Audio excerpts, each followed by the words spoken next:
ایمان کی حلاوت، ایمان کی لذت، ایمان کی جو شیرینی ہے، مٹھاس ہے، آپ کو ملی ہے یا نہیں ملی ہے یہ میں نہیں بتا سکتا ہوں، لیکن اگر پانا ہے اس کی لذت، اس کی حلاوت، ایمان کی مٹھاس ہوتی کیسے ہے، اس کے لیے حضور پاک صلی اللہ علیہ وسلم نے 3 علامتیں بتائی ہیں۔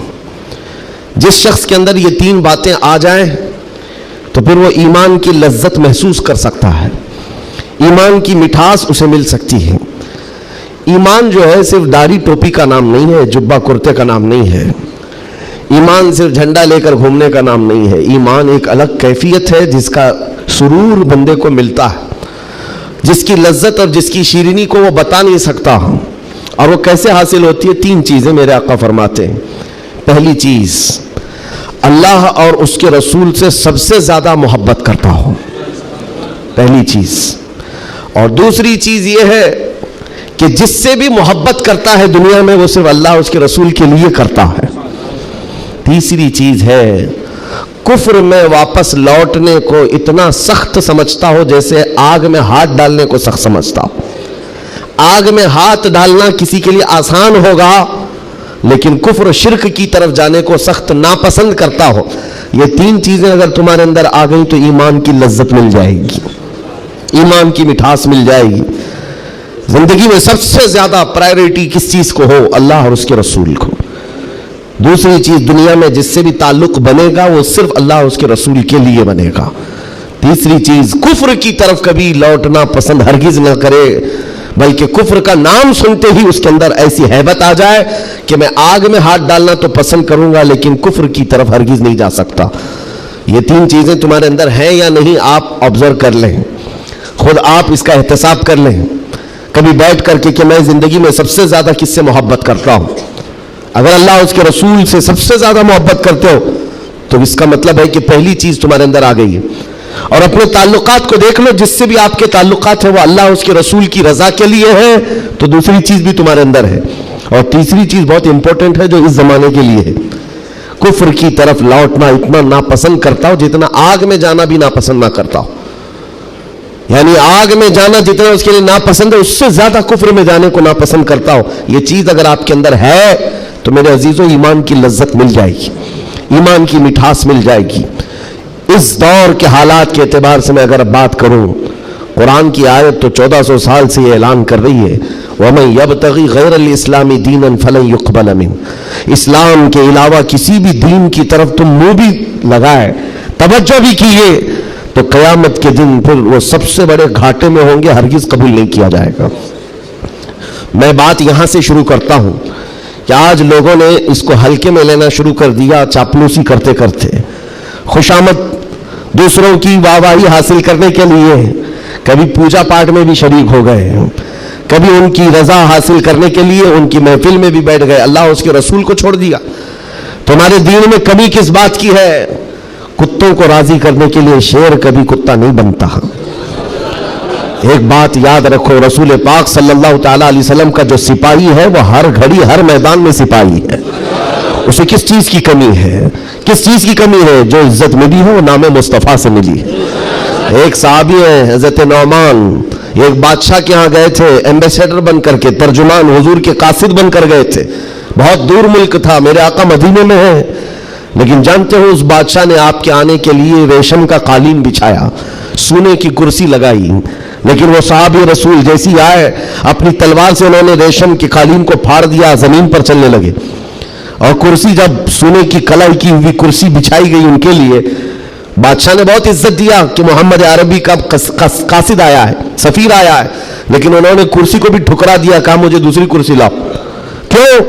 صرف اس لیے اس بادشاہ نے پوچھا کہ اتنا زیادہ غرور ہے عرب والوں میں، اتنا زیادہ ایٹیٹیوڈ ہے محمد عربی کے غلاموں میں، ان کے سفیروں میں؟ صحابی رسول نے کہا نہیں، نہ یہ غرور ہے نہ یہ تکبر ہے۔